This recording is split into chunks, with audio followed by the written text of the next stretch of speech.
제 나이 13살 부모님의 이혼으로 아빠와 함께 살게 되었어요. 엄마라는 이름을 지우고 살게 되었죠. 사실 제 입으로 말하기 부끄럽지만 엄마가 다른 남자와 바람이 났거든요. 그렇게 이혼하게 된 저희 아빠는 이제 곧 중학생이 될 저와 둘이 살게 되었어요. 아빠는 어린 제가 아무것도 모를 거라고 생각했지만 저는 다 알고 있었어요. 분명한 잘못이 누구한테 있는 건지를 말이죠. 제 앞에서 애써 괜찮은 척하는 아빠를 위해 그 이후로 엄마 이야기를 해본 적이 없어요. 그만큼 빨리 철이 들어야 했어요. 미대를 나온 아빠는 저를 키우기 위해서 화가의 꿈을 포기하셨어요. 동네에서 분식집을 하시면서 제가 엄마의 빈자리를 느끼지 못하게 서포트해 주셨고, 제가 하루라도 빨리 어른이 되어서 아빠 어깨에 짐을 덜어드리고 싶었어요. 정말 코피 나도록 공부했고 로스쿨에 진학해서 변호사가 되었죠. 변호사 면허증 나오는 날 아빠는 엄마 없이도 잘 자라줘서 고맙다며 눈물을 흘리시더라고요. 처음 보는 아빠의 눈물에 저도 아빠 품에서 6살짜리 아이가 된 듯 펑펑 울었습니다. 그렇게 시작한 변호사 생활은 어렵긴 했지만 배울 것도 많았고 아빠에게 조금이나마 보탬이 될 수 있다고 생각하니 힘들다는 생각은 전혀 안 들더라고요. 로펌의 막내 변호사로 일하던 저는 스타트업 회사의 특허 관련 자문을 맡게 되면서 한 남자를 알게 되었어요. 그저 좋은 프로그램은 만들면 된다고 생각한 의뢰인은 특허를 낼 생각을 못했고 다른 업체에서 먼저 낸 특허 때문에 2년 동안 밤잠 안 자며 개발해서 내놓은 어플이 특허 소송에 걸렸던 거죠. 시작도 못 해보고 개발비를 다 날릴 위기에 놓인 상황이었어요. 자세히 살펴보니 석연치 않은 부분들이 많더라고요. 그와 일주일에 2~3번 만나면서 소송 준비를 했고 재판 결과 승소해서 무사히 그가 어플을 출시할 수 있게 도울 수 있었어요. 재판 한 달쯤 후인가 그에게 연락이 왔는데요. 최 변호사님, 혹시 저 기억하세요? 저 신동훈이에요. 의뢰인들한테 전화 오면 대부분 안 좋은 일로 오는 경우가 많아서 무슨 일이 생긴 건가 하고 전화를 받았습니다. 그는 저 덕분에 어플이 대박 났다더군요. 꼭 한번 식사 대접하고 싶다고 했죠. 사실 그냥 저는 돈 받고 제가 할 일을 했을 뿐인데 식사 대접은 너무 부담스러워서 몇 차례나 거절했지만 그는 꽤나 집요한 구석이 있었어요. 그의 집요함에 못 이기는 저 식사 자리에 나가게 되었습니다. 그곳에서 그를 보고 2가지 놀라운 점이 있었어요. 소송 준비하는 내내 그냥 계속 추리닝 차림의 모습이었었는데 한 달 만에 만난 그는 그때와 전혀 다른 성공한 사업가의 모습을 보이는 듯 했죠. 그 상황이 또 한 번 놀라고 그가 최소 30대 중반으로 보이는 노안이라는 거였습니다. 사실 저도 노스쿨에 변시까지 준비한다고 고시원에서 박혀 고생했다 보니 한 노안한다는 소리 듣는 사람인데 그 역시 매일 컴퓨터 앞에서 코딩만 하다 보니 얼굴이 팍 사가버렸다고 껄껄 웃더라고요. 우리는 30살 동갑이었거든요. 참 특이하게도 노안이라는 공통점은 사이를 더 친밀하게 만들어줬어요. 가끔 소주 한잔하는 사이로 발전하게 되었죠. 그렇게 1년간 애매한 관계가 지속되던 저희는 그의 고백으로 사귀게 되었어요. 나중에 알고 보니 그는 소송 당시 때부터 관심이 있었고 밥 먹자고 연락했고 1년간 계속해서 자기 마음을 드러냈는데도 공부한다고 고시촌에 박혀있다 보니 연애 세포가 다 죽어버렸던 제가 1년 동안 그걸 알아차리지도 못했던 거였어요. 고백을 받고서야 저도 그에게 관심이 있었다는 걸 깨닫게 되었어요. 30 넘어 처음 해보는 연애는 너무나 설레이는 일이었습니다. 그와의 결혼까지 꿈꾸며 행복한 시간을 보내고 있었던 어느 날 뜬금없이 18년 전 저와 아빠를 버리고 떠난 엄마가 제 결혼에 큰 걸림돌로 등장하게 되었어요. 슬슬 결혼할 나이도 되면서 남자친구는 자신의 엄마가 운영하는 카페로 저를 초대했어요. 예비 시어머님께 잘 보이고 싶었던 저는 미용실까지 가서 평소 잘 하지도 않는 메이크업까지 받고 찾아뵙게 되었어요. 예비 시모께서는 남자친구가 제 자랑을 하도 해서 질투날 지경이었는데 제 모습을 보니 그럴만하다고 예뻐해 주셨고 집안에 변호사 하나 있으면 좋겠다고 생각했다면서 만족스러워 하셨어요. 긴장 많이 하고 있었는데 너무 환영해 주시는 예비 시모 덕에 긴장도 풀리면서 이런저런 대화를 하게 되었습니다. 좋기만 할 것 같던 분위기는 예비 시모의 부모님 안부를 묻는 질문 하나에 얼음장처럼 차가워지게 되었어요. 그래서 부모님은 뭐 하시니? 아빠 엄마의 이혼이 부끄러운 건 아니었어요. 아빠는 저를 잘 키우셨으니까요. 그래도 어떻게 말해야 하나 잠깐 고민이 되더라고요. 어차피 결혼할 사이도 숨길 문제도 아니라고 생각해서 솔직하게 말씀드렸어요. 사실은 저희 부모님이 제가 어릴 때 이혼하셔서 지금은 아빠랑 함께 살고 있어요. 순간 예비 시모의 얼굴에 표정이 바뀌셨는데요.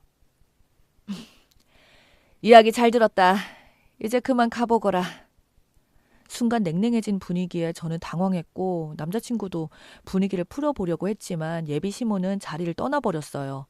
저는 도대체 이게 무슨 일인가 싶어서 어리둥절했죠. 이때까지만 해도 이게 우리가 결혼을 못하게 될 정도까지 커지게 될 거라고는 생각도 못했죠. 남자친구는 걱정하지 말라더군요. 원래 성격이 불같으셔서 그렇다며 저를 달랬습니다. 저도 계속 결혼을 진행하기 위해선 그에게 저희 부모님이 이혼한 이유에 대해서도 알려야 했고, 이야기를 다 들은 그는 자신의 어머니에게 가서 잘 말해보겠다고 했어요. 며칠 후 어머님께 잘 말씀드렸다면서 걱정하지 말고 결혼 준비하자고 하더라고요. 예비 시모들 처음 만난 이후에 찜찜하긴 했지만 더 이상 늦출 수가 없어서 결혼 준비를 진행하게 되었어요. 어느 날 모르는 번호로 전화가 왔어요. 변호사식이나 되는 애라 똑똑하게 알아들을 줄 알고 긴 말 안 했는데 동훈이가 물려 터져서 너한테 말 안 했나 보구나. 난 이혼한 부모 밑에서 큰애랑 우리 아들 결혼시킬 생각이 없다. 그의 걱정 안 해도 된다는 말과 달리 예비 시모는 제가 이혼한 부모 밑에서 자랐다는 이유로 끝까지 결혼을 반대하셨어요. 제가 할 수 있는 건 아무것도 없었죠. 남자친구는 자신이 부모님을 설득할 수 있다며 조금만 더 기다려달라더라고요. 그렇게 저를 달랬지만 이렇게까지 해서 결혼을 해야 하나 싶은 생각이 들었습니다. 그날 이후 마음이 복잡해서 일도 손에 잡히지 않고 남자친구 만나는 것조차 불편해서 잠깐 시간을 가지고 있었어요. 사무실에 제 손님이 왔다는 소리를 듣고 나가보니 그의 엄마가 서 있었어요. 내가 알아듣게 말한 것 같은데 아직도 우리 아들을 만나고 있니? 내가 이래서 안 된다고 하는 거야. 이혼한 부모 밑에서 큰애가 무슨 가정교육이나 제대로 받았겠니? 노펌에서 아직도 가장 막내 변호사라 행동 하나하나 눈치 보면서 지내고 있었는데 갑작스럽게 남의 직장에 찾아와서 악담 퍼붓는 예비 시모 때문에 의도치 않게 제 개인사가 노펌 사람들에게 공개되어 버렸는데요. 내가 듣자니 너희 엄마가 바람나서 이혼한 거라면서. 예, 바람도 유전이다. 유전이라는 통계가 있어. 알아? 우리 아들이 너랑 결혼했다가 이혼이라도 하면 어쩌려고 너랑 결혼을 시키니? 정말 수치스러웠어요. 직장 동료들 앞에서 발가벗겨진 기분이었죠. 제 파혼 소식과 내 입으로도 말 못하는 개인사를 남의 입에 의해서 공개돼야 하는 건지, 그리고 그 여자의 마지막 한마디는 제가 간신히 잡고 있던 이성의 끈을 놓게 만들었어요. 아참, 너희 아빠 자꾸 나한테 전화하지 말라고 해라. 결혼 못 시킨다고 알려주려 전화했더니 그 다음날부터 집착병 환자처럼 전화를 해대네. 이혼하는 데는 다 이유가 있어. 그러니 너희 엄마가 도망을 가지. 저희 아빠까지 조롱하는 모습에 순간 저도 이성을 잃었어요. 예비 시모의 머리채를 잡아버렸는데요. 바깥에서 지켜보고 있던 동료들이 아수라장이 된 제 사무실에 들어와서 저를 뜯어 말려서 겨우 진정이 되었습니다. 나도 이 결혼 안 해. 너 같은 시어머니 모실 바에 내가 그냥 노처녀도 늙어 죽는 게 낫지. 이혼한 부모 밑에서 커서 그렇다고 당신 같은 쓰레기 부모 밑에서 큰 동훈 씨가 더 불쌍하네요. 직장에서 개인사가 적나라하게 드러나버린 저는 더 이상 큰 노펌을 다닐 수가 없어 퇴사하게 되었습니다. 남자친구와도 결별을 고하게 되었어요. 남자친구는 이렇게 헤어질 순 없다며 매달렸지만 저는 그 여자랑 엮이고 싶지 않았어요. 무엇보다 용서할 수 없는 건 저에게만 그런 모욕을 한 게 아니었어요. 그 여자는 저희 아빠에게도 전화해서 이혼 가정에서 자란 아이는 며느리로 받아줄 수 없다며 딸아이 정신 차리게 하라고 쏘아붙였답니다. 아빠는 자신의 이혼 때문에 제가 이런 대접을 받고 있다는 사실에 큰 충격을 받으셨다고 해요. 어떻게든 문제를 해결해 보고자 그 여자에게 이런저런 제안을 해봤다는데 그 여자는 저한테 얘기할 때 이렇게 집착을 하니 마누라가 바람피고 도망간 거라며 오히려 조롱을 했던 거죠. 아빠는 저에게 말도 못하고 끙끙 앓고 계셨고요. 이미 모든 걸 끝내고서야 알게 된 사실에 정말 손이 부들부들 떨렸지만 아빠가 그러지 말고 잊고 살라며 말리시는 통에 제 가슴속에 상처로 묻어두게 되었어요. 그렇게 3년이 흘렀습니다. 저도 그 일에 대한 기억이 흐릿해져 갈 때쯤 저와 아빠에게 지울 수 없는 상처를 준 그 여자를 생각지도 못한 장소에서 다시 보게 되었어요. 저는 변호사 5년차가 되면서 새로 취직한 로펌에서 이혼 전문 변호사로 일하고 있었거든요. 어느 날 제 의뢰인으로 온 그 여자를 한 번에 알아볼 수 있었어요. 맞은 놈은 평생 기억해도 때린 놈은 기억도 못한다고 했나요? 어처구니 없게도 그 여자는 이혼 소송을 당한 상태였고 심지어 저를 알아보지도 못하더군요. 변호사님 이혼 전문이라고 들었습니다. 이혼하더라도 남편 재산 최대한 많이 분할할 수 있게 도와주세요. 이혼한 부모 밑에서 자란 저라서 결혼 못 시키겠다는 여자가 이혼을 하기 위해 나를 찾아오는 이런 아이러니한 상황이라니 정말 속으로 실소가 나와 참을 수가 없었어요. 세상 참 좁죠. 세상에 이런 악연도 다 있네요. 아주머니가 이혼한다고 수많은 변호사들 중에 날 찾아다녀.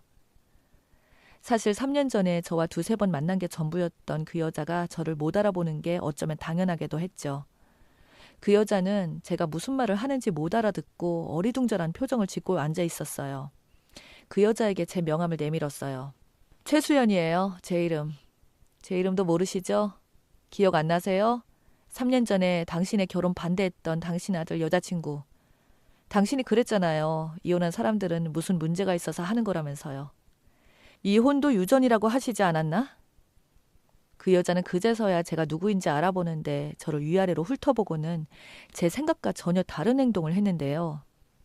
그간 다 지난 일들 말해서 뭐 하겠니? 우리가 이렇게 만난 거 보니 인연은 인연인가 보다. 나도 많이 후회했어. 우리 아들 너랑 헤어지고 아직도 여자도 안 만나고 결혼할 생각도 안 하는 것 같아서 내가 걱정이 커서 그런데. 그래서 말인데 너 동훈이랑 다시 잘해보면 안 되겠어? 제 직장까지 쳐들어와서 제 개인사까지 들춰내버린 인간이 아무렇지도 않게 다시 자기 아들을 만나보라고 하는 뻔뻔함에 제대로 팩트 폭격 날려줘 버렸어요. 내가 당신 아들을 왜 만나? 당신이 말했잖아. 이혼한 부모 밑에서 자라면 제대로 가정교육 못 받고 자란 거라면서. 당신 지금 이혼하러 온 거 아니야? 그럼 당신 아들은 이혼 안 할 것 같니? 당신 말대로라면 이혼할 남자를 내가 왜 다시 만나? 그리고 뭔가 착각하는 것 같은데 당신 과실로 이혼 소송 당해서 여기 온 거야. 당신 남편한테 빌어도 모자를 파내 재산 분할을 도와달라고? 진짜 불륜 저지르다 걸려서 이혼 소송 변호사를 찾은 주제에 용감한 건지 멍청한 건지 재산 분할까지 요구하는 무식한 그 여자는 아직도 정신을 못 차린 듯 보였어요. 나도 변호사기 전에 인간이야. 내가 어떻게 당신 변호를 하겠어. 그리고 내가 한 가지 알려줄까? 3년 전에 당신 아들 나한테 무릎 꿇고 빌면서 당신 버리고 나한테 오겠다던데. 그건 알란가 모르겠네. 항상 무례하고 뻔뻔하게 굴던 그 여자는 자기 아들이 본인을 버리려고 했다는 말을 듣고는 상당히 충격에 빠진 모습이었어요. 아무 말도 못한 채 얼빠진 표정으로 휘청거리면서 제 사무실을 나갔어요. 남편한테 버림받고 아들한테도 버림받은 그 여자 뒷모습을 보고 있자니 자업자득이라는 말이 딱 떠올라서 속이 다 후련하더라고요. 3년간 가슴속에 묻어준 답답함을 풀고 나니까 몸도 마음도 홀가분해졌습니다. 제 일도 술술 잘 풀렸어요. 변호사로서 회사에서 입지도 탄탄해졌고 만나고 있던 사람에게 프로포즈 받아서 내년에 결혼 약속까지 잡게 되었죠. 무엇보다 달라진 건 저희 아빠의 삶이에요. 저를 홀로 키우기 위해 본인의 꿈인 그림 그리는 것도 포기하고 살았던 아빠에게 얼마 전 작은 화실을 선물해 드렸거든요. 다시 그림 그려보는 게 어떠냐며 제안했죠. 아빠는 분식집도 접고 매일 화실에 들어가셔서 작품 활동을 하고 계세요. 그림 그리면서 행복해하시는 모습을 보니 지금까지 제가 아빠의 삶을 뺏은 것 같아 너무 죄송한 마음이 들었어요. 저도 제 자식을 낳고 살아갈 텐데 아빠처럼 자식을 위해 살 수 있을까 생각될 정도로 아빠의 사랑은 컸습니다. 사람마다 개인의 사정이 있고 사연이 있는 건데 자신의 삶을 한 치 앞도 못 내다보면서 다른 사람에게 상처 주는 그런 사람들과는 아예 차원이 다르신 분이죠. 제가 행복하게 잘 사는 게 아빠에게 보답하는 길이겠죠. 아빠한테 세상 감사합니다. 이런저런 일을 겪고 두서없이 쓴 사연 들어주셔서 감사합니다. 좋은 일들만 있으시길 바랍니다.